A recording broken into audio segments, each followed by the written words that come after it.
Hey guys, so today I am interviewing an award-winning salon owner in the texture hair space. She's going to share her story and tell us the steps that it took for her to get to the success that she's at today. I am so excited to talk to this guest. Please help me welcome Miss Bertin. Welcome to the Cali Gipson Show. Thanks for having me. Oh, I need to say thank you first because I've been following your brand for a while. And now we're sitting down together and gonna spit some game. Yes. So thank you for being here.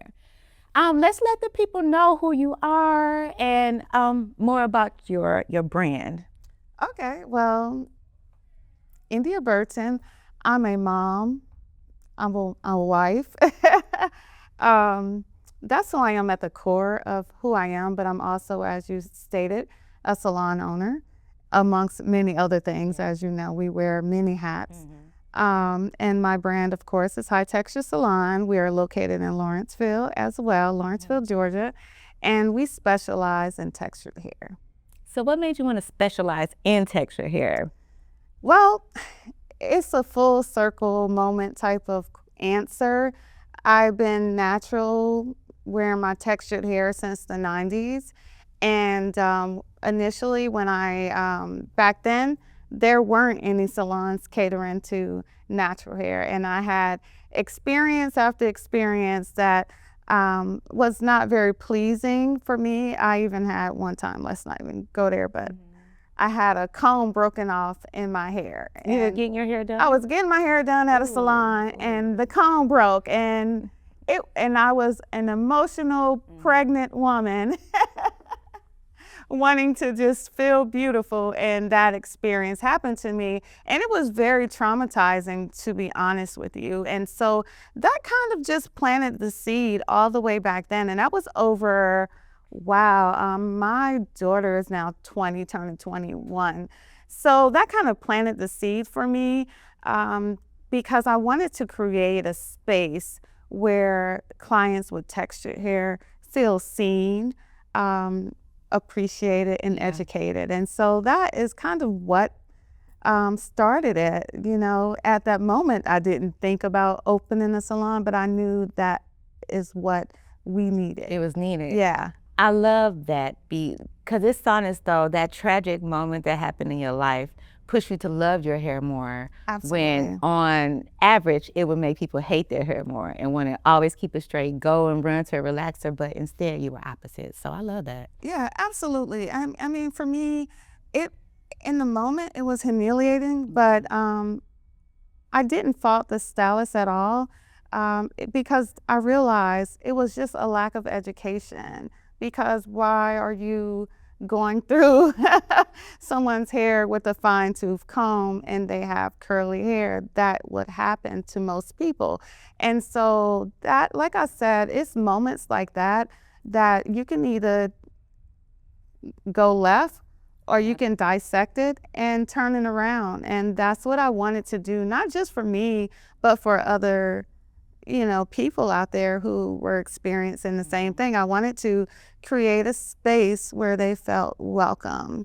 So how long from that moment did you start jotting down your ideas to open up a salon? Oh, years. It was never a thought for me to open up a salon, to be honest, even though that was initially one of those dream careers that I had as a child. And as you know, this is one of the industries where it's, not as respected as it should be. And so as a child, when I uttered those words, I think I was about 12, I want to be a salon owner when I grow up. And my dad shut it down. That's not a real career. And so it just immediately took that away from me. I never looked at it as a viable career option, even though in school, and I always was that girl who had a clientele. And but I went the traditional route of going to college and going into corporate. And yes, so I heard that you started blogging too. Yes, exactly. So like I said, it's always been a passion of mine. I've always been a creative person, always been doing someone's hair, my children, my sister's friends, someone's. I'm always. So of course, when I was natural, like I said, I guess that's what happened. That situation with the salon, it transpired into me wanting to educate people about natural hair, how to style it, how to take care of it. So that was the initial seed that was planted. And so, like I said, I blogged for a couple of years. And What year are we in right now with the blogging? we are in year 2007 to 2009. Oh yeah, Right? That's the boom when we started. Like, okay, let me figure out what products to use on our hair. Right. And starting to transition away from the relaxer. Right. Miss Jessie's was blowing up, and Carol's daughter. Carol's daughter. Yes, they were blowing up. Yeah. And so I was experimenting with different products and wanting to educate people on how to style their hair, because I've always been able to define my curls, and people will always ask me, well, how do you get your hair? Right? And so that was the... So you were blogging while you were still working? Yes. Okay. Did anybody catch you? Oh, yes. So how did your blogging go? Were you getting like speed with it?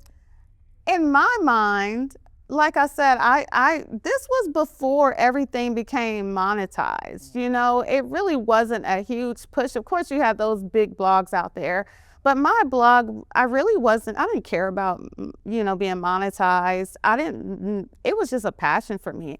And so I would sit there in my cubicle and blogging about hair, blogging about products. You know, at the time I was barely getting sponsorships for anything. You know, I think Miss Jessie sent a kit, a couple of other companies. You had to make your little videos like revealing, opening up the box and stuff like that? No, because back then, remember, this was before the big YouTube explosion. Like, this The was at the influencers, cusp. it didn't even exist. It didn't even exist at that point. We didn't know what we were doing, you know. They would just send you stuff and you would take pictures and apply your show the before and after. That was pretty much the extent of it. And so, like I said, that was the beginning of it. I didn't know what my influence was until one of my coworkers came back from an out-of-town trip where she went to go hang out with some of her, actually they were running a race with some of her college buddies. And so they were talking about their natural hair journey. They were just going natural. And she said, oh girl, my coworker sits over there in her cubicle every day blogging about natural hair, and you should look at her blog, and her blog is Urban Curls. And she said their reactions were just priceless. They were like, Urban Curls, you know Urban Curls? You was famous, girl. Different states. And different states. And these two women were from different states. They were all back home in Memphis at that time. And so when she got back to work and told me about it, I couldn't believe it. I said, what? She said, girl, you are known all over. So did that click something like, it did. I might have something here. It did, because it did. It was one of those moments where it validated the work that I had been doing, because I didn't really know who was watching. I didn't really even pay attention to stats at that time. So when you say blogging, how could they find you? You just had like a website? Yeah, what was it called? A WordPress? Got you. Yeah, I just you are going back, honey. WordPress. All right, so you had your corporate job, you had your blog going, you found out that you're making some moves because people were hearing about you in other states. Right. And now your mind's starting to click, like, what should I do next? Right. Okay. And at this time, you had how many kids at this moment? 4. Ooh. Now tell me, like, from that moment, how did you transition to, okay, now I'm ready to leave this corporate and go to the next thing? Oh, it wasn't planned. Like anything in life, it was one of those moments where something go wrong, and it just, when one door closes, another door opens. So my son suffers from peanut allergies, and he's anaphylaxis. So he was allergic even by touch, right? It was really bad. So I put him in school, all right? I'm in my corporate dream job where I can sit there and blog about natural hair all day. And get paid and still do my work. And so, again, he came in contact within 3 weeks of being in public school with peanuts. And so the first time I said, okay. Second time, which happened a couple of months later, I realized that I had to make a choice. And my job just was not worth it in that moment when it compared to my son's life, because Family first. right, family first, and plus this is a lethal scenario for him, right? So I withdrew him from school and was sitting home, and like I tell this story all the time. I would get up in the morning. I had no idea about homeschooling, how to homeschool. I just knew it was something that I had to do. And so I think that actually eventually set the foundation of how I grew high texture, because figuring it out, and so sitting there from the morning, like I said, I didn't know okay, you need to get dressed like you're actually going to school. I would come down in my pajamas, I have my 2 children sitting there, and I'm like, we're going to learn today. And of course, that was a fail. And so No, you didn't say fail. it was a fail. By the time, if I can give you a visual of me sitting there, and it's like, by the time my husband come home, I'm looking the same way. My hair probably expanded even much more because I'm so stressed out from sitting there homeschooling, and they're like crazy and it's not working. And so one day after I finished homeschooling them, I was reading something. I came across something that said the most successful people follow their passion. And I sat in that for a moment, and I asked myself, what am I passionate about? And that came back to hair. Because one thing I left out is that I had to stop my blog in order to homeschool, because you can't homeschool and blog. So in that moment, I said, I'm going to open a salon that's catered to natural hair. Wow. Now, let's talk about that journey. You had no experience. At this moment, had you been to school for hair or anything? Well,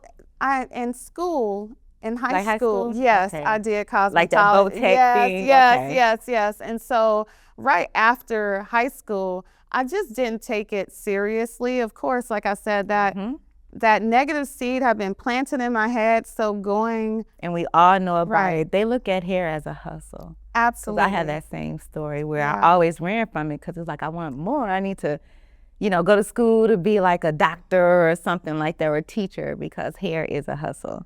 Right. I get it. It chased you, right? Like it did me. It chased me. And so, so for me, that journey to opening high texture was something that it was not in the plan at all. And so after college, I went in, like I said, I went into corporate, but I was always passionate about it. So it was really chasing me down.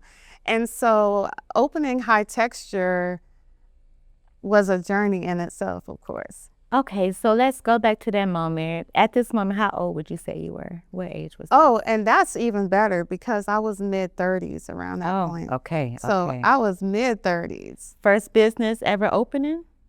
First business, yes. Ooh, yes. That's a lot of first. Yeah. Now, what was the first thing that you decided? Was it more so like your niche and decide like your service menu, or finding a location? Can you take me to that moment if you remember? Like, how did you organize how to open up the salon? What steps did you take? Oh, that's funny.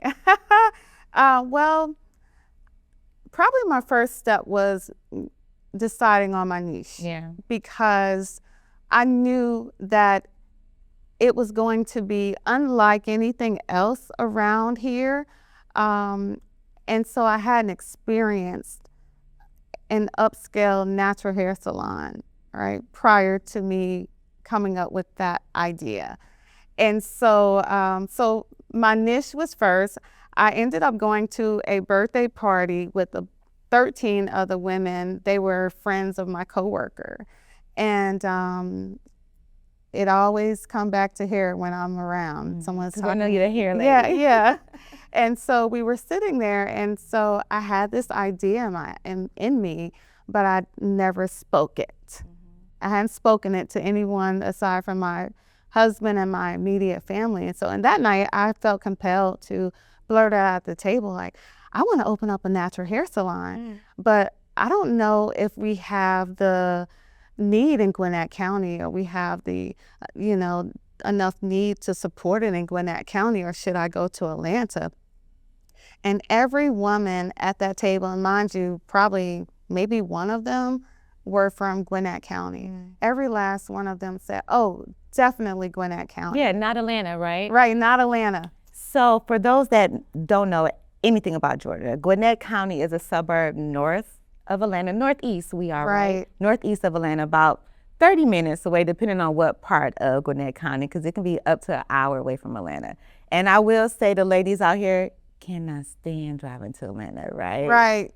Yeah, I opened my salons in Gwinnett County for that reason. Absolutely. It's a huge community out here and a high demand, I would say. Absolutely, and that's an important tip, I think, for anyone who's looking to open a salon. Not to say that Atlanta is not a great choice, because it's absolutely a great choice, but you don't have to stick to a major city, yep. Right? There is need where you are, right? And it's just a matter of you establishing that and attracting your ideal clientele to you, and it can be done. Because it's very important to serve your community as well. And in that moment, when those ladies at the table, and I thank them to this day. Actually, fast forward, we got together most recently, pretty much these same ladies at the same ladies party, and that was another full circle moment, because I got to tell them, like, thank y'all, because you made this happen. I give that to them, because other than that, I probably would have kept it in my head and it would have stayed there. Yeah. That's awesome. So you found the location for your salon. What city did you choose first? I chose Lawrenceville. You chose Lawrenceville. I wanted to stay close to home, because again, I homeschool, so I had to figure out how I was going to do both. And what made you choose that location? Because I think it's awesome. You're in a plaza. I tell people, make sure parking is important to me. So make sure your place have parking, is visible on a decent street where, you having some kind of traffic. What made you pick that location? I used to sit there and eat lunch on my lunch break from my corporate job. Oh, so you work close to the mall. I work close to the mall. Oh, yeah, she's by a mall too, which is excellent. Okay. So I used to work not too far down the street off of Satellite. Oh, yeah, you were close. I was very close, and I would go to Zaxby's and sit in the parking lot. I was that employee who I never used the break room. I would go in my car and just sit there and eat and blog or do whatever. And so I would sit there every day, and again, that wasn't in my forecast. It's just the moment I started looking for a place, I went straight there. But that wasn't necessarily my first choice. I got a quick story to tell you about that. So I like anyone else, any salon owner, the best route to do is to go into a second generation salon, so you can avoid some of the costs that come along with the build out, right? The plumbing, etc. So I knew that. So of course, my first choice was to go into a salon that had, a space that had previously been a salon. I did not know that was a salon before. That wasn't. Okay. Well, it was, and then it wasn't. Okay. That's another story. However, I was turned away. The agent, because I didn't know to contact a realtor and a commercial realtor at the time. I was doing all the legwork myself, and I called this particular space, and I told him what I wanted to, my intentions for the space, and he turned me away because I was an ethnic salon. Yeah, and you wanted texture. Yeah. Yes. How did that feel? It was crushing. Ooh. It was crushing, and it almost made me not open I wanted to give up at that moment, because I felt as if I wasn't Like good enough? good enough, right? And so that was a setback for me. And so from that moment, that's when I realized, okay, well, maybe I need to hire a commercial realtor.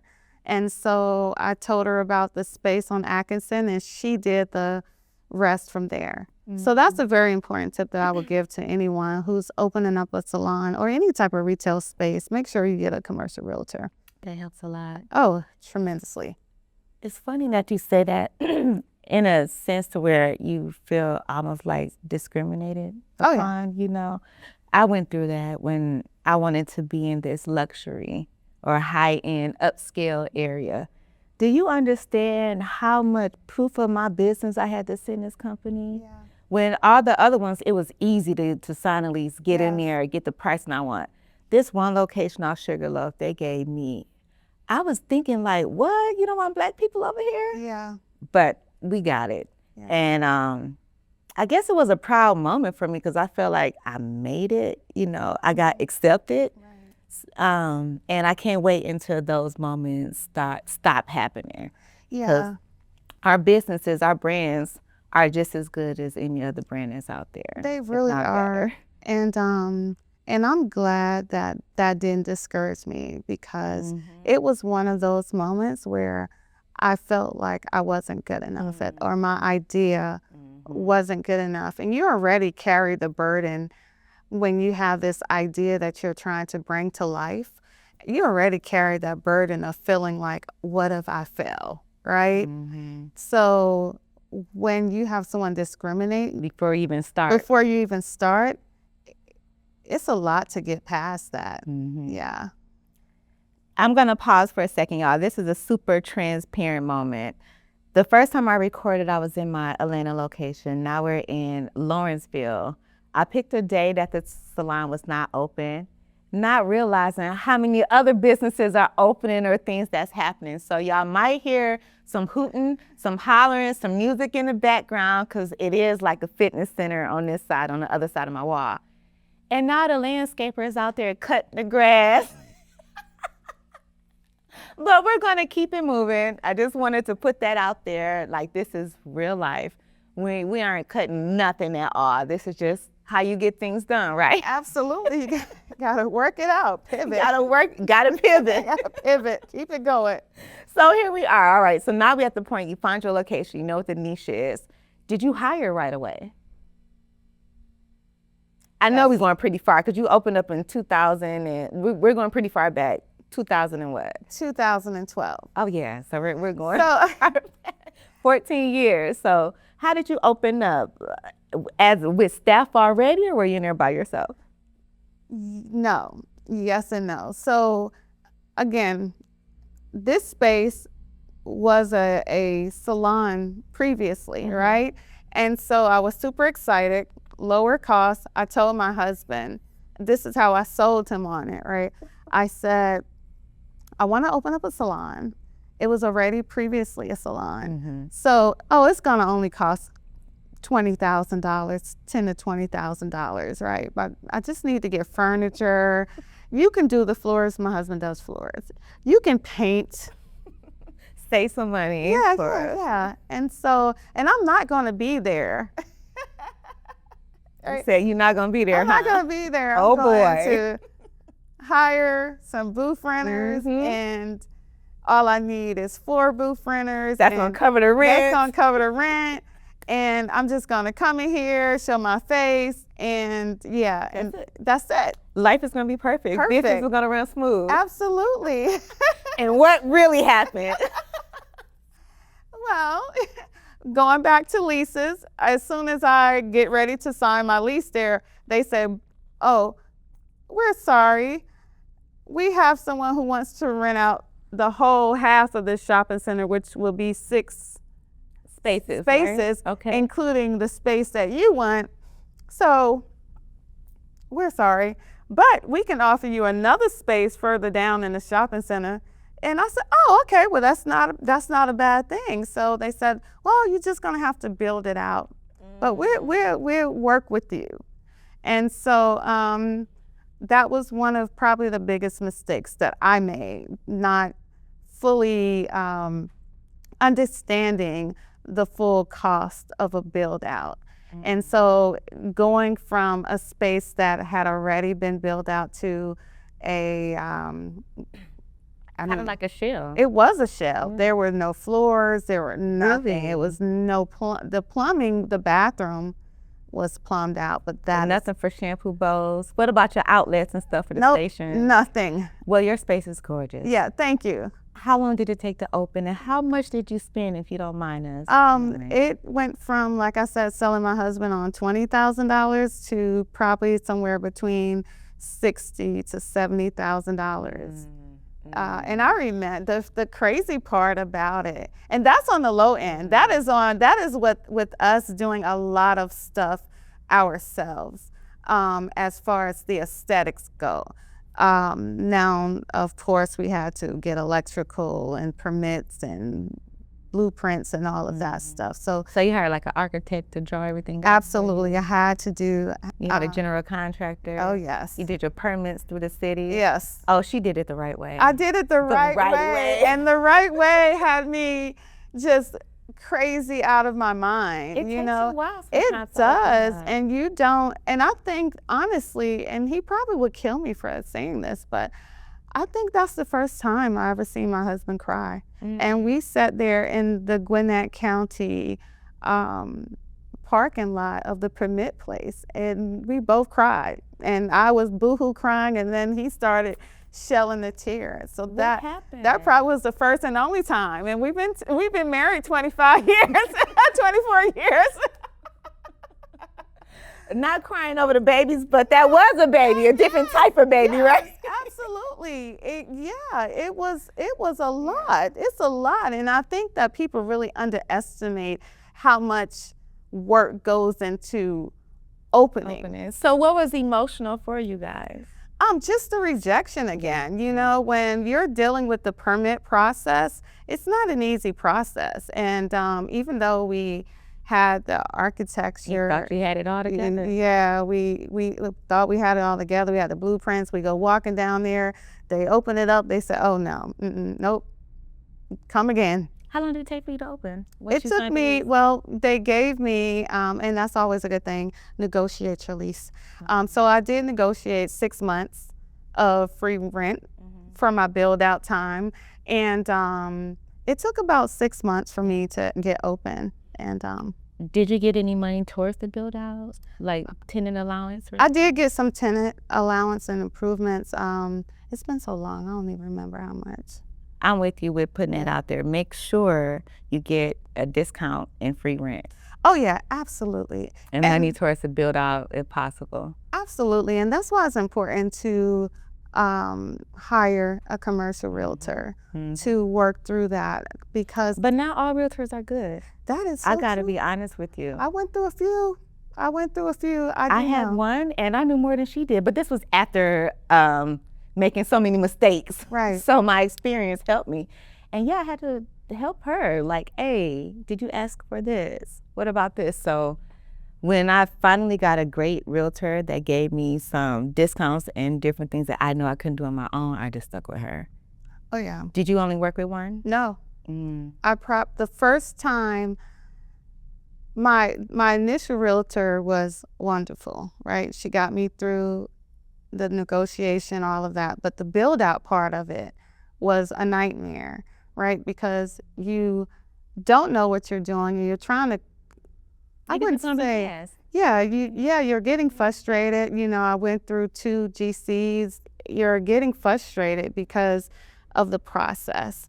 And you thinking, wait a minute, you're eating up my time. This is my time to be open and making some money so I can recoup and you know, be able to stand on my own. So with your contractors, did they ask for like half down or for you to pay for the material beforehand? If you can remember.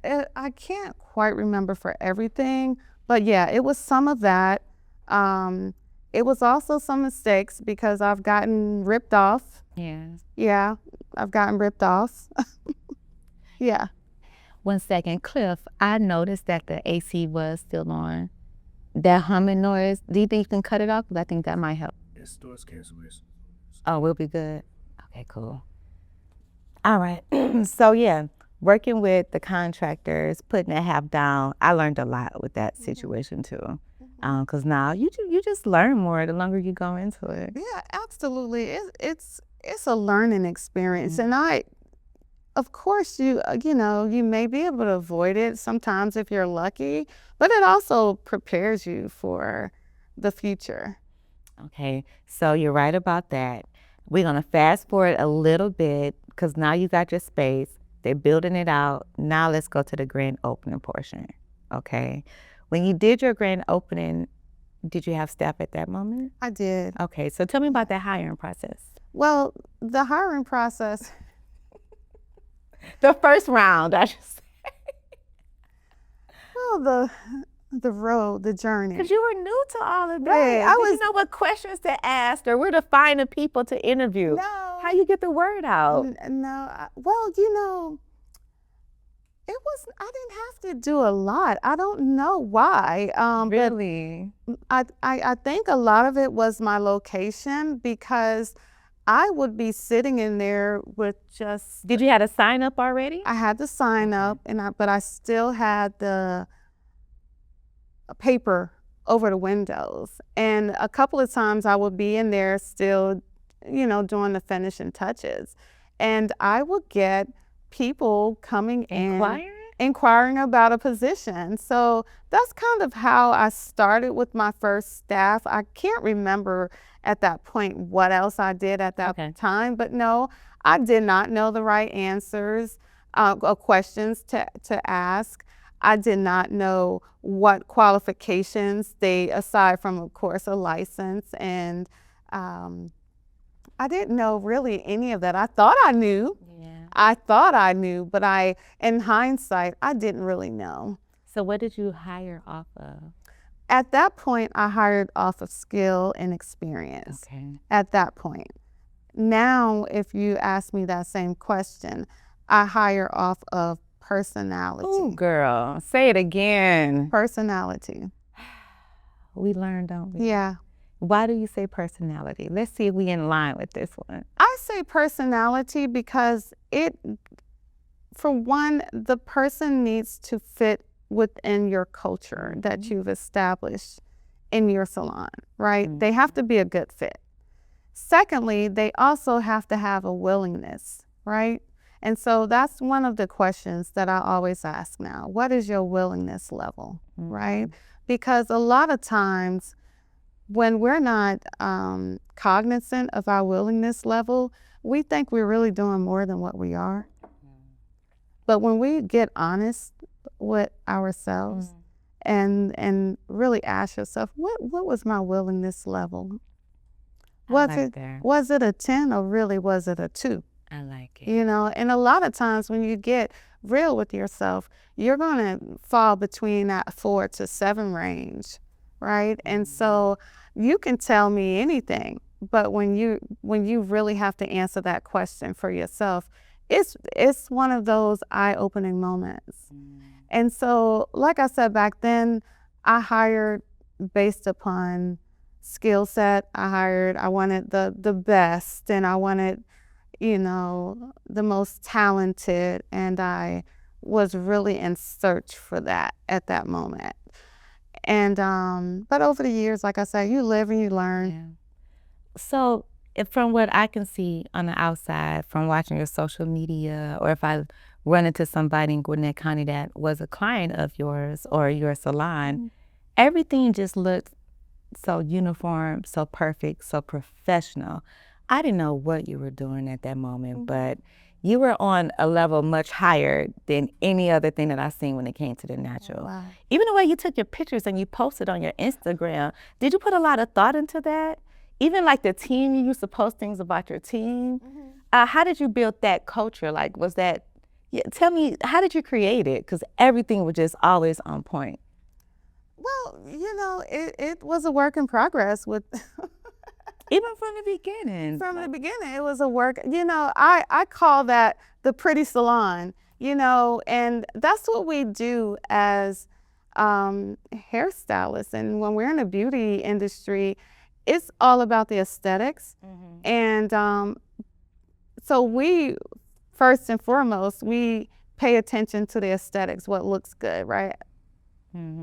Period. Across the board, whether it's hair, whether it's your interior, whether it's your team, we pay attention to aesthetics. So I call that like the pretty salon effect. But on the inside, it may be an ugly salon. And at times, it was an ugly salon on the inside, pretty on the outside, ugly on the inside. And so I just went on a mission to change that narrative. I wanted to change that narrative because I'm sure other salon owners experience this as well. You know, it looks great, right? You put it together, everything looks amazing, your space looks amazing, but you're lacking systems, right? And tell me about that. I'm glad we transitioned into systems. How long were you in business before you realized, like, hey, I need to put some systems in place? Probably around 3 to 4 years. Probably after I had my first walkout that I realized that, of course, you want to blame, you know, you want to point the finger, but I had to take that finger and turn it around and point it at myself. And I really get real with myself and ask myself, how do you prevent this from happening again? So what happened with the walkout? Do you remember? Which one? What year? Which one? Which one? Did you ever do you have a story where it was drama with the walkout? Yes. Let's talk about that. But you know, it's funny because a walkout is one of those things that you never think that would happen to you until it happens. And I remember reading about walkouts, hearing about walkouts, going to trainings and hearing other salons talk about their traumatic experience with a walkout. And I'm like, what are they doing to their people? That can't happen to me. That'll never happen to me. You know, I'm nice to my team. I do all these things that you really think matter, right? You give them all of this wiggle room. You don't micromanage. You got a great space for them to freedom and everything. You give them this freedom, you know. Why would they ever want to leave me, right? I don't give them any pressure. I treat them professionally like adults, you know. And so, and it happened. Yeah, Did it hurt? Oh, man. Yeah. The very first one, I think that I went through a bout of depression for about 2 months. And I remember. This is the part people don't talk about when you're on the salon. I think I cried for almost 2 months straight. And that was pretty traumatic for me. But it was a lot of lessons and that I learned Now, from have you it. seen that person since? Oh, yeah. Okay. Absolutely. Listen. Was that first moment awkward? It was. That particular that particular walkout ended in a lawsuit. Stop it. Yes. Girl, you've been through a lot with this salon. Yes, right. And so, and it was awkward the first time after seeing this person. And because your salons are in the same neighborhood that you live. Absolutely. So I'm sure you Absolutely. at some point come across someone that no longer worked with you.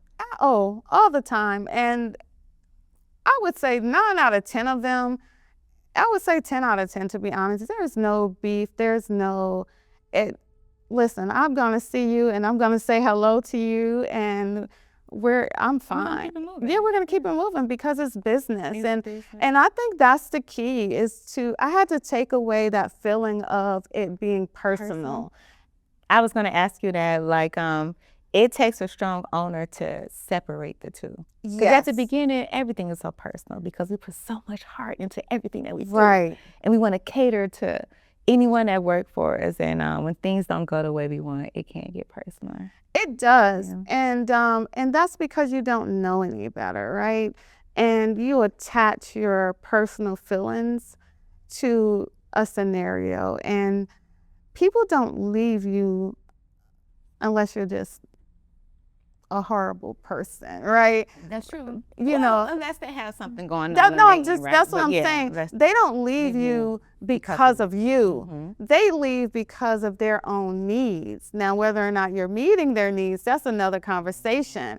But generally, people don't leave your space or your business because they hate you personally, right? Unless you're just, you know, that person.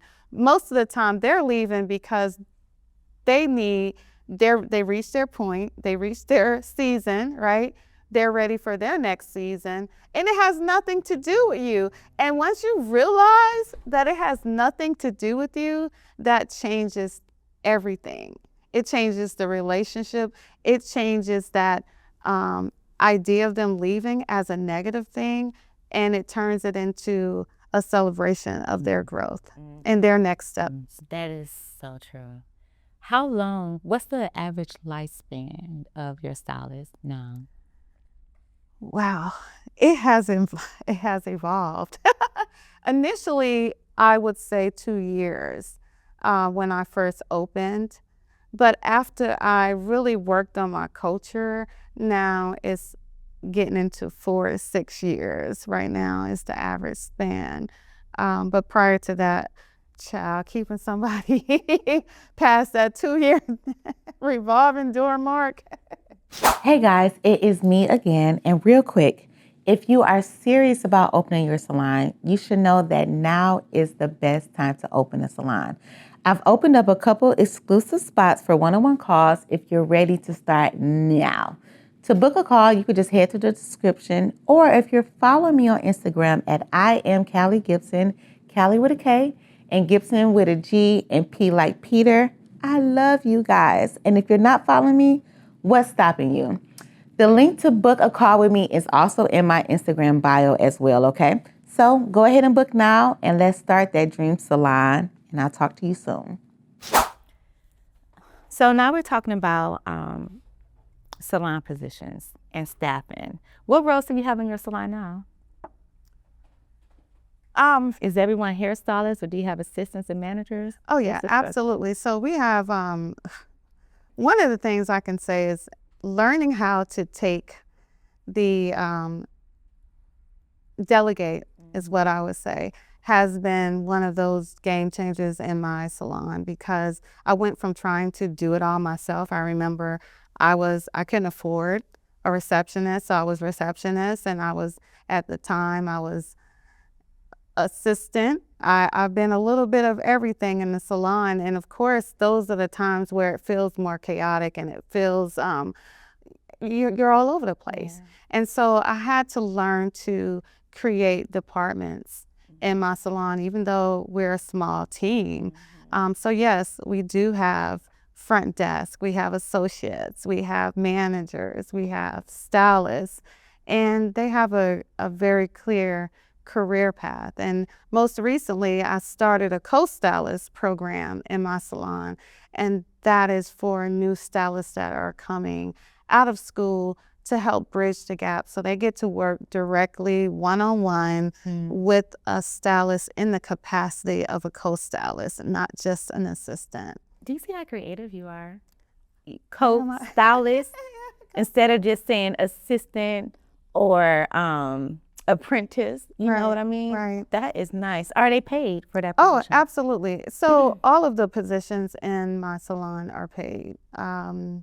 And then speaking of that, the creative, I did say assistant only just to clarify, but we banned that word assistant in our salon years ago and we created the associate program within our salon. I didn't create it. I established it in my salon. I actually got it from a coaching program that we went to.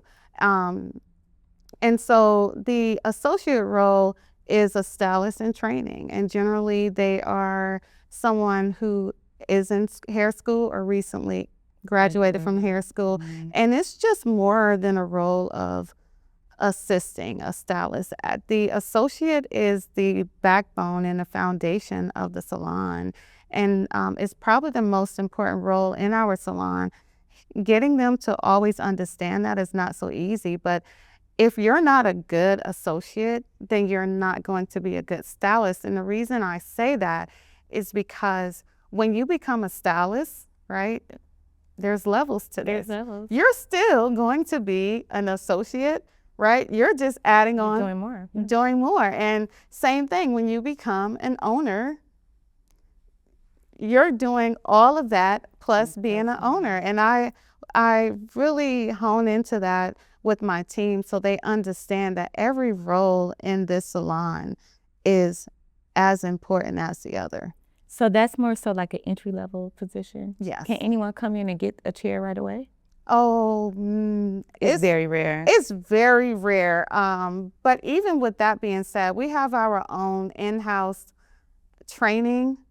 And so everyone gets trained the high texture way, regardless of how experienced you are. And how do you monitor or grade or evaluate? Is it like every quarter? What's that process to knowing if they're doing things the high texture way? So initially, I used to do things every quarter, right? Every quarter does not work for my salon, right? I feel that you need to have touch bases with your team monthly, if not weekly. And actually, we through the co-stylist program, we do weekly. But normal team, everyone else, they do once per month. We sit down, check their temperature, go over their KPIs, go over their numbers. Because for my salon, numbers, don't talk to me about anything else except the numbers, because numbers are going to tell the real story. So what do you evaluate them on? Well, we evaluate them on their daily sales or their daily services. We pre-booking, that's a huge one. Pre-booking, and lastly, retail. But retail is not huge in our realm. Has that been a challenge for you with the type of clients that you get selling retail?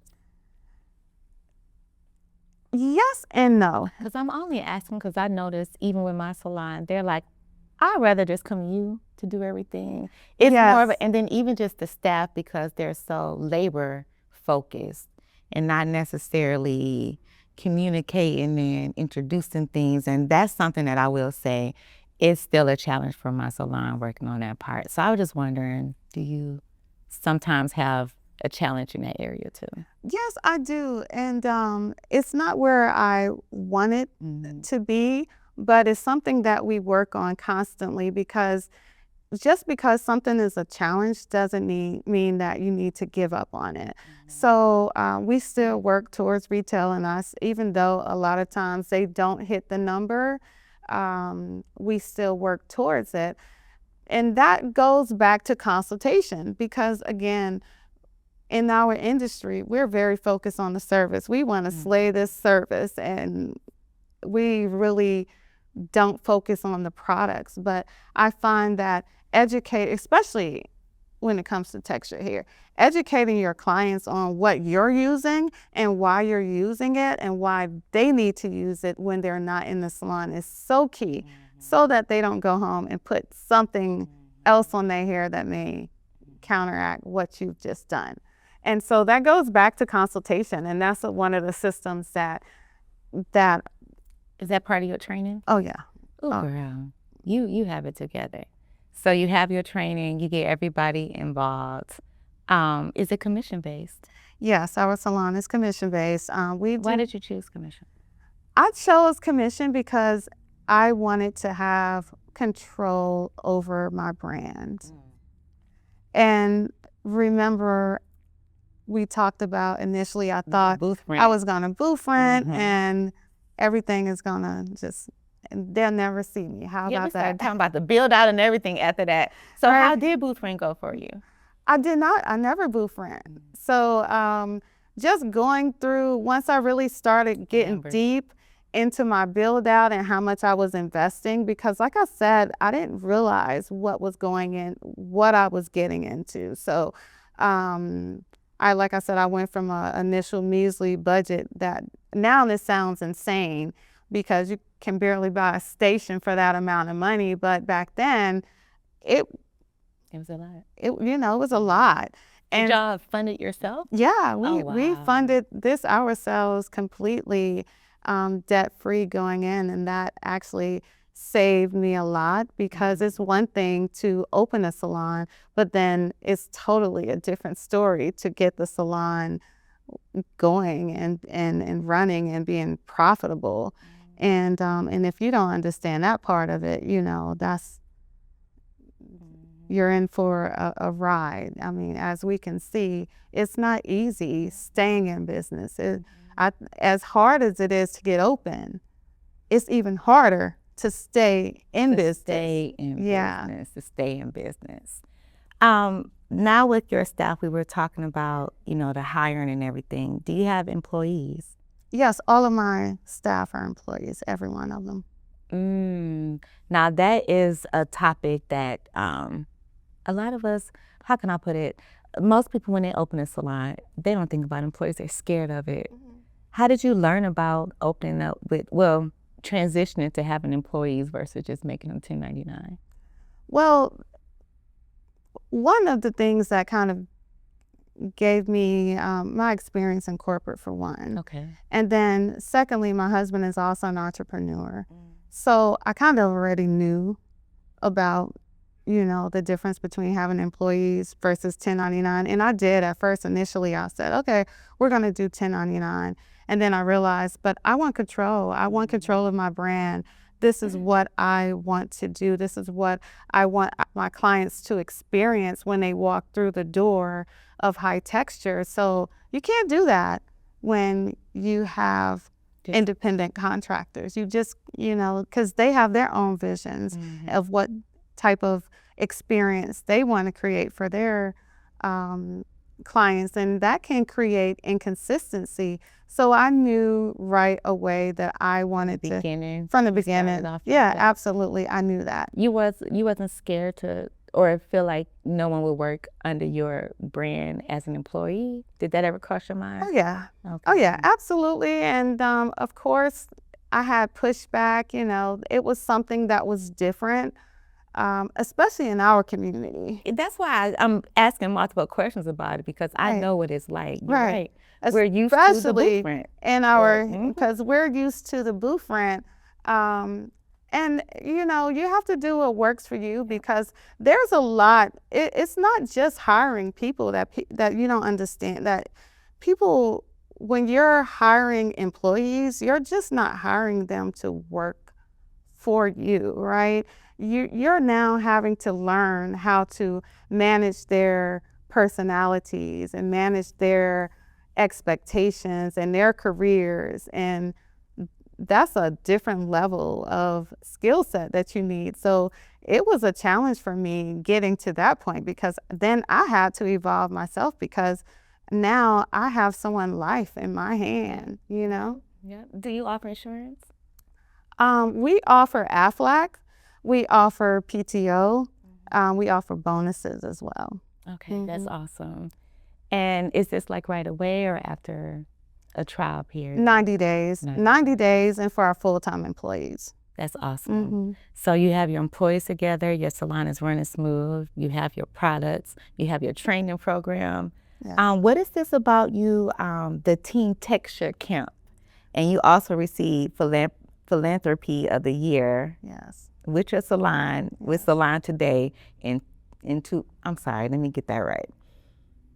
One of your proudest wins was creating Teen Texture Camp and receiving Philanthropy of the Year with Salon Today 200. Yes. So can you tell me how all of that came about? Oh, that's taking me back to that night. So like I said, when I started High Texture, one of the things that trends I saw coming in is that women were really insecure about wearing their natural hair, right? Especially in a professional setting, right? And so I noticed right off that a lot of women have a negative experience or association with their natural texture. It's not enough it's not enough for something. It's not enough, right? And so that bothered me from the beginning. And so that's why I said education was really important for me, to educate people on how to care for their natural hair the right way, how to manage it. Yes, it is professional. Yes, you can wear it on your wedding day. You can wear it to the office and not feel any backlash. Now, it's more common now, but back Back into, then, yeah, it it was wasn't, different. right? And so that was something that I noticed very early on, is that this was layers, right? This is deep. It's deeper than hair. And so I wanted to, even though we educated clients through our consultation process, we showed them how to take care of their hair at home and what products to use at home. It just wasn't enough. You would still have clients coming back and still feeling frustrated with dealing with their hair on their own. So it just had me thinking about, how can I address this? How do I educate? How do I go deep, right? I'm not a therapist, but how do I get down to helping women really embrace and accept and love who they are at the core of who they are? And so It sounds like you started with the youth, huh? I did. Okay. And so I thought about it, and I said, well, sometimes, you know what they say, you can't teach an old dog new tricks, right? So we have experienced, Catch 'em young. right? We have experienced whatever we've experienced through our lives, and that has built who we are, right? And I don't care what you say to me, it's already in here of what I think I am, right? Based upon those experiences, because they help shape you. And so I wanted to capture young people, right? At the age where they are most impressionable, right? When they are first associating their hair, The identity. right, Right. with their self-image, right? Yeah. And so I had read a statistic that, oh my goodness, now I'm losing the statistic, but so many girls have experienced negative, I think 7 or 8 out of 10 girls experience a negative interaction in school around their hair between the ages of 9 and 16. And so that stuck with me. And this was right around COVID time. And so while I was home from COVID, we had clients emailing, okay, if you can't do my hair, please tell me what to do with my child's hair, because we are suffering over here. And so that is what made me think about the idea of doing Teen Texture Camp. And so we started, after we reopened, we did a camp later that summer, and we had 10 girls. We brought them in, no charge associated, and we just showed them how Were these like kids of your clients already, or they came from all over? They came from all over. Nice. And it was just 10 of them. And as soon as I announced it and I opened up the application, I can only accept 10, right? Because it was COVID time. Yeah. So as soon as I opened it, I mean, my inbox was flooded. You see that? Flooded. And so the next year I did 20. And the next year I did 40. And then, like I said, sometimes your impact, you don't realize the impact that you're having. Even you introducing me, it was surreal. I'm like, who's she talking about? You, this boss right here. But so you don't realize the impact that you're having. But I do know that people were coming from all over, South Carolina, Florida, Georgia. The youngest came from the Caribbean this past summer. So,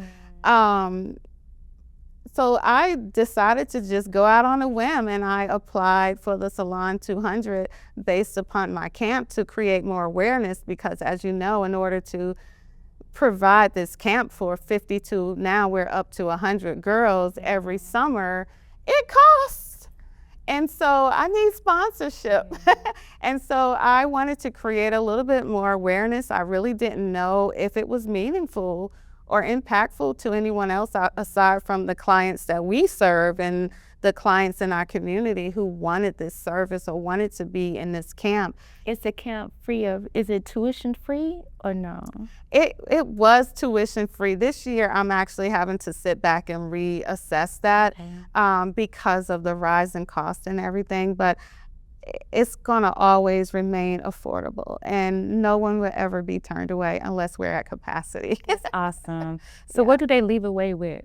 What skill? Oh my goodness, they leave away with the skill of how to properly shampoo, properly condition, what type of conditioners, what type of shampoos to use in their hair, how to properly detangle their hair, and 3 styles that they can do that's easy to take them throughout the school year. So they never have that fear of not knowing how to do with their hair. In addition to that, they leave with products. So as a result of that award, we got sponsorship from L'Oreal and Salon Centric and Mael Organics. And so every year they left with products, regardless if it was products that was coming out of my salon. But last year they got to leave with so many full-size products. It was unbelievable. They couldn't even hold it in their bags. It was just so much. So, girl, I'm just listening to you, and you are just a masterpiece. thank you. Listen to that.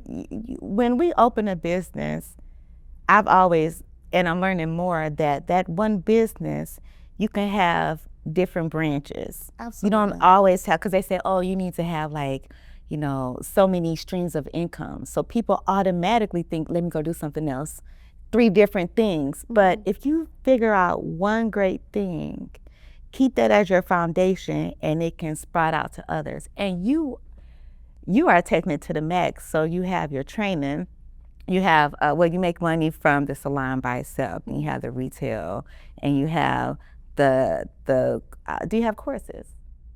Because I'm thinking that you should if you don't. Yes, they're coming. Yes, that's next. Every time I interview somebody, if they're not thinking about something, I give them an idea. Yeah, that's so next. You have your products, and even with the team thing, if you end up, you know, making it to where it is tuition, that's another stream of income as well. Yes. And I'm sure you have some other things you're thinking about. What's next for High Texture? Well, what's next is actually just really growing and scaling the teen texture. That's the biggest goal right now, because that is the most immediate need. Like I said, I did not realize the impact we were having until I won that award, and also until every year. Right now, I have dozens of emails of people asking, when is the next camp? I'm not missing this. I need to block this off to make sure that we are here and not on vacation. And so the impact that we have for these young people, because we get boys and girls, and that was shocking for me because I thought it would mostly be girls, but we've gotten boys as well, and they enjoy it. And so my next goal is just to expand that even more. Now we're a nonprofit, total nonprofit. I was going to bring that up. Yeah. And so awesome. Moving it from Lawrenceville to other states and other areas. So that's my next goal for this year, is to partner with other salons and just expand it. I mean, it's just about giving back. And initially I thought my team would be hesitant to volunteer their time, but it actually brings us together, and they enjoy it more than I do. I think at this point, they're asking me, what are we doing this year? What are we doing differently? So do you have like a creative team or a marketing team that only come up with these kind of ideas, or are you that person? I'm that person. Unfortunately, that's a hat that What's coming next? You just don't know. But the way that you have your business structured, it seems as though like your next move is already being created. You don't have to try to figure it out. Right. It just transition and segue right into that. So that means that you're a great business owner if you can keep coming up with more ideas with your business without even thinking too hard. So you need to give yourself a clap for that. I'm serious. I love it. Because I never think of it that way. And even as you were saying that, my mind was already calculating to say that. It does seem that way looking from the outside in, but on the inside, there's still always doubt, you know? There's doubt, there's frustration and insecurity, even with everything that I've tried, even with my brand that is running and is successful, there's still that insecurity. And I think that's what I don't want to give away, the impression that you feel like you have it all together all the time, because you don't. And that's okay. That's okay too. I want younger people, or just anybody out there who have this idea in their mind, and they feel inadequate. They don't feel good enough. They don't feel experienced enough. They're waiting for this magical moment to happen where everything aligns. I just want them to know that that never exists. It exists with starting. Just start. You can figure it out along the way. Your start point is not your end point. So don't compare yourselves to other spaces that are more successful than you are, because they had to start somewhere else. So I just want to leave people with that, that knowledge, to know that just start, just do it. Just start. Don't wait for perfection, because perfection exists in doing it, and it exists in starting somewhere. That's wonderful. Just start. Yeah, they just Those start. are some good words for the next generation, or even our generation, if they want to just Absolutely. start. Just start. Just Don't start. be afraid. Well, girl, I must say you are, again, such an amazing person. I look up to you. I love your brand. And I was very honored that you wanted to accept my invitation to come and talk to me. This was such a good conversation. Listen, the feelings are mutual. Likewise, I look up to you. I love what you've done. I love how you pivot, and you're very inspirational for, women like myself as well. People don't understand that, there's no competition. There's only inspiration. And I was more than honored. I said, what? Oh, absolutely. Absolutely. Because this is what we need to show people, that we can exist, we can collaborate.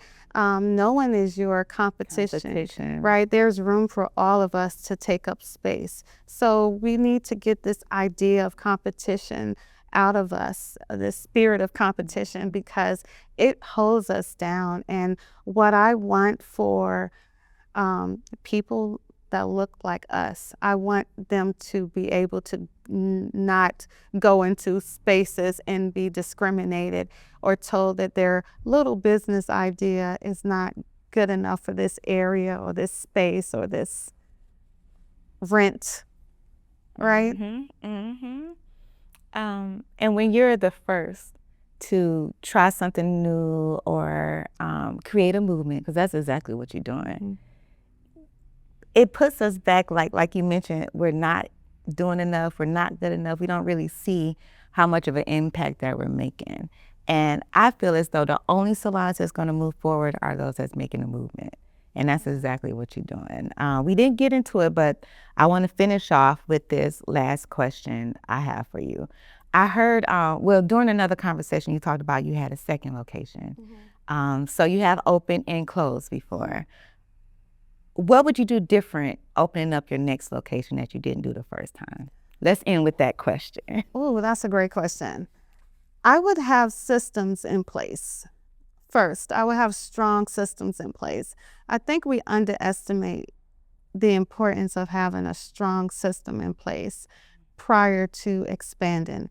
We, as entrepreneurs, think about more revenue, more revenue, more revenue, more people, more clients, and we forget about systems and profitability, because you can have that, and I've had that. I've been that space that had people on wait lists and for 2 months and et cetera, and I've been busy like that. And that just created more chaos when you don't have systems in place. So and again, I ended up closing my second location because I didn't have systems in place, and it was chaotic, and it felt very chaotic for me. And in hindsight, that was the best thing that I ever did. Was that a moment that you cried as well? Or were you rejoicing like, No, woo? no, I was rejoicing, because what's more important to me is family and work-life balance. That is my absolute most important thing, is work-life balance. And so for me, I give up anything when it comes to my family.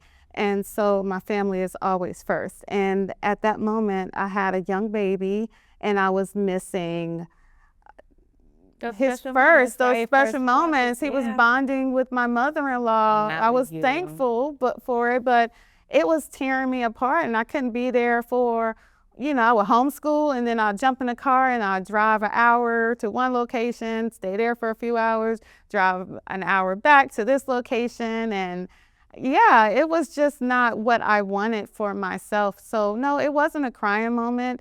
It was a moment, of course, initially I felt disappointed, but when I got over that initial disappointment, I realized that, again, when one door closes, another one is waiting to open. And I was able to build my team, build a culture, and like I said, build systems in my salon that I am in peace with right now.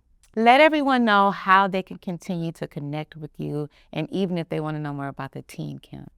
Absolutely. So you can follow us on Instagram or Facebook at High Texture Hair. You can also learn more about our camp at Teen Texture Camp on Instagram and Facebook. That's amazing. Y'all better get on with her. You see, I have a powerhouse sitting here, and thank you again for spending time with us. Give me a hug. We have to chat some more outside of this. And there's a lot of ways